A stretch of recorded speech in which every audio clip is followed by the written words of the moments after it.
Guys, welcome to my YouTube channel. ഞാൻ വന്നിരിക്കുന്നത് ഒരു ബോട്ടി ഉണ്ടാക്കുന്ന റെസിപ്പി ആയിട്ടാട്ടോ.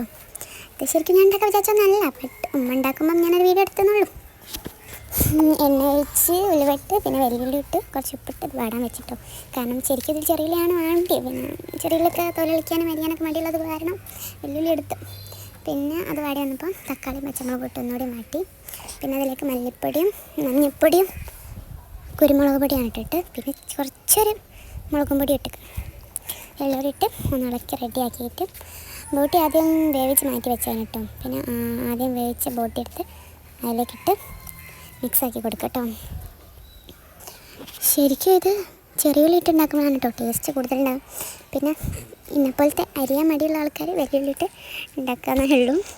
അങ്ങനെ ബോട്ടിയൊക്കെ എടുത്ത് മിക്സ് ചെയ്ത് കൊടുക്കാം കേട്ടോ. എന്നിട്ട് നല്ലോണം ഇളക്കി മസാല എല്ലായിടത്തേക്കും മിക്സ് ചെയ്തെടുക്കാം. എന്നിട്ട് നമുക്ക് മല്ലിച്ചപ്പോ ഇടാം. മല്ലിച്ചപ്പ് കറിവേപ്പില ഇട്ടില്ല കേട്ടോ, മറന്നുപോയി. പിന്നെ മല്ലിച്ചപ്പിട്ട് ഗ്രേവി ആക്കാൻ വേണ്ടി കുറച്ചൊരു ഗ്രേവി പോലെ നിൽക്കാൻ വേണ്ടിയിട്ട് ഒത്തിരി ചൂടുവെള്ളം പാർന്നെടുത്ത്. അങ്ങനെ നമ്മൾ ബോട്ടി ഇവിടെ റെഡി ആയിട്ടുണ്ട് കേട്ടോ. എന്നിട്ട് ഇഷ്ടമാണ് ലൈക്ക് ചെയ്യുക, ഷെയർ ചെയ്യുക, ചാനലൊന്ന് സബ്സ്ക്രൈബ് ചെയ്ത്